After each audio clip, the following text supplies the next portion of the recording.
कल जिस तरह से जम्मू कश्मीर पुलिस जवानों पर जो हमला किया आतंकियों ने, उसके बाद पूरे देश में रोष है और जम्मू में शिवसेना डोगरा फ्रंट पाकिस्तान का झंडा, ये जो आप देख रहे हैं जो इन्होंने बनाया है, इसको जला करके अपना विरोध प्रदर्शन जो है वो पाकिस्तान और पाकिस्तान स्पॉन्सर्ड आतंकियों के खिलाफ जम्मू में कर रहे हैं।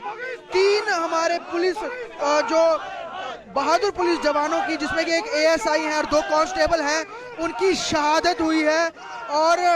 11 जो पुलिसकर्मी हैं वो उपचाराधीन हैं, उनका उपचार चल रहा है कश्मीर के अस्पताल में। साफ तौर पर ये बहुत बड़ी घटना है। कल जिस तरह से संसद हमले की 20वीं जो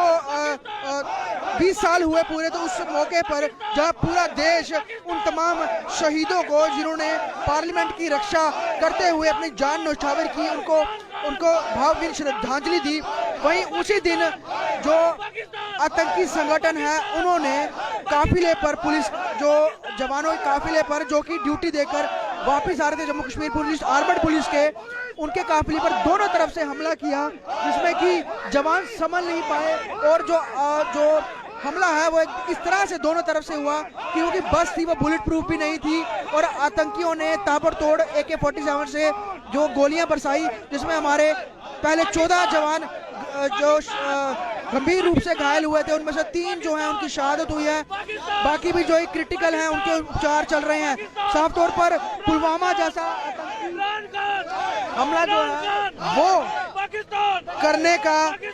वो उसी तरह के उसी मॉडस एंड ऑपरेंडी को अपनाया आतंकियों ने कि वो चलते हुए वाहन पर हमला करेंगे। हालांकि उन्होंने इस चीज का जरूर रैकी की थी कि जो वाहन है वो बस जो है वो बुलेट प्रूफ नहीं है। तो ये पाकिस्तान का झंडा जलाकर जम्मू में शिवसेना डोगरा, ये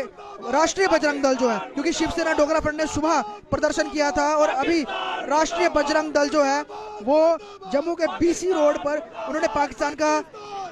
झंडा जलाकर जो प्रदर्शन है वो किया है और साफ तौर पर केंद्र सरकार और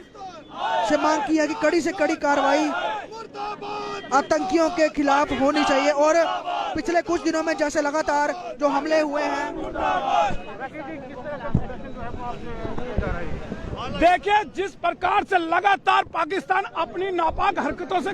बाज नहीं आ रहा, लगातार वह अपने यहाँ से आतंकवादी को प्रशिक्षित करके वो जम्मू कश्मीर की धरती के अंदर भेज रहा है, जो लगातार वारदातों को अंजाम दे रहे हैं।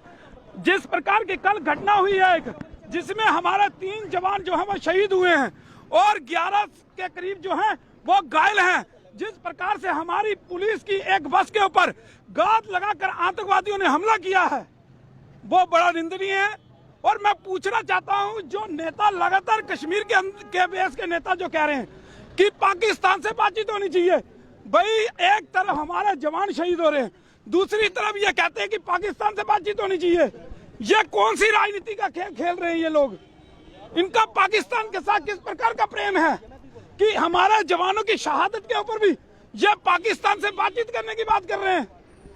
हम केंद्र सरकार से आज एक मांग करने आए हैं कि केंद्र सरकार को अब समय आ चुका है कि जल्द से जल्द या तो सर्जिकल स्ट्राइक या एयर स्ट्राइक जो है वो पाकिस्तान में करना अनिवार्य है, ताकि वहां पर जो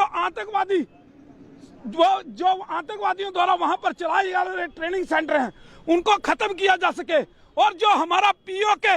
उनके पास है उसको वापस लिया जा सके। ये अब अत्यंत आवश्यक हो चुका है कि हमारी सरकार को कोई ना कोई निर्णय जो है वो पाकिस्तान के विषय में लेना पड़ेगा, अन्यथा इसी प्रकार से हमारे जवान शहीद होते रहेंगे और हिंदुस्तान के लोग जो हैं वो रोषित होते रहेंगे। और अगर जनता रोषित हुई तो इसकी प्रतिक्रिया जो होगी वो सरकार के खिलाफ होगी। इसलिए सरकार को इसके ऊपर निर्णय लेना है कि जनता को रोषित करना है कि इस पाकिस्तान को उसकी नानी का दूध याद दिलाना है। तो जल्द से जल्द जो है वो पाकिस्तान के ऊपर केंद्र सरकार कार्रवाई करे, ये मांग है हमारी केंद्र सरकार से। राकेश जी, आपको लगता है कि पुलवामा में जिस तरह से बस में धमाका हुआ था और उसके बाद अब ये फायरिंग है, पुलवामा दोहराने की कोशिश है क्योंकि साजिश तो उसी प्रकार लग रही है? देखिए बिल्कुल जिस प्रकार से घात लगाकर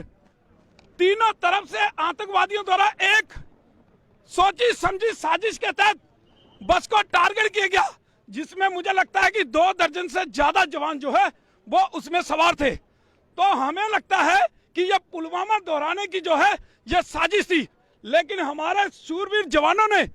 उनका जवाब देते हुए इस घटना को जो है पूरा नहीं होने दिया। और जो आईजी कश्मीर ने कहा है कि उसमें लगता है कि एक आतंकवादी जो है वो घायल है,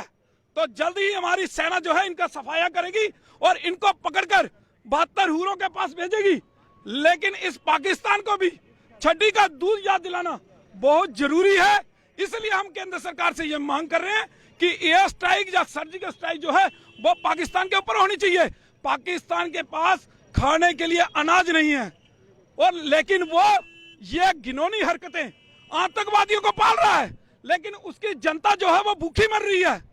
लेकिन उसको जनता का ध्यान नहीं है। लेकिन कश्मीर में दहशतगर्दी करवाना वो उसका काम है। ये प्रदर्शन जो है राष्ट्रीय बजरंग दल कर रहा है, और दूसरी ओर उन्होंने यही मांग की है कि जिस तरह से पुलवामा के समय जो है भारत ने पाकिस्तान पर एयर स्ट्राइक की थी, वैसे अभी भी इनको इसी तरह के हमले करने चाहिए। खासतौर पे उन तमाम लॉन्च पैड्स को ध्वस्त करना चाहिए जहां से पाकिस्तानियों को लगातार, आतंकियों को जो है वो भारत में भेजा जाता है, और लगातार जो आतंकियों ने मारा भी जा रहा है। लेकिन जिस तरह से लोकल रिक्रूटमेंट वो की जाती है, नए नए संगठन नाम बदल के वो बनाए जा रहे हैं, तो कहीं ना कहीं सुरक्षा एजेंसियों को भी उलझाने का आतंकियों द्वारा प्रयास लगातार जारी है, और उसी के तहत इस तरह के हमले अंजाम दे रहे हैं। और कई बार तो लोन वुल्फ अटैक भी किए जाते हैं, आतंकी आता है और हमारे कई पुलिसकर्मियों को जैसे गन पॉइंट पर पीछे से हमला करके उनको जो है उनको शहीद कर देते हैं। इस तरह के हमले भी अंजाम सामने आए हैं, और ऐसे लोग जो हमला करके फिर आम जनता में मिक्स हो जाते हैं, उन्हें ढूंढना बहुत मुश्किल होता है, और नए युवाओं को रेडिकलाइज करके उन्हें आतंकी संगठनों में मिलाया जा रहा है। और इस तरह से आतंकी जो है वो पूरे घाटी कश्मीर में हालात खराब करने के प्रयास में लगातार लगे हुए हैं। हालांकि दूसरी ओर कई सारे ऑपरेशंस में कोई ऐसा दिन नहीं जाता जब हमारी सुरक्षा एजेंसियां आतंकियों का उनका सफाया नहीं करती हैं, उन्हें नहीं मारती हैं, लेकिन उसके बावजूद भी लगातार हमले जारी हैं। लेकिन बहुत ज़्यादा इस समय कंसर्न की जरूरत है। जब तक ग्राउंड इनपुट और जो ग्राउंड इंफॉर्मेशन क्लियरली हमारे जवानों तक प्रॉपरली नहीं पहुंचती, तब तक इस तरह के हमलों को रोकना बहुत मुश्किल होगा। लेकिन फिलहाल पुलिस जो है, जम्मू कश्मीर पुलिस, अर्धसैनिक बल और भारतीय सेना लगातार आतंकियों के सफाये में लगी हुई है। वीडियो जर्नलिस्ट शर्मा के साथ ख्वाहिश पटेल, स्टेट टाइम्स जम्मू।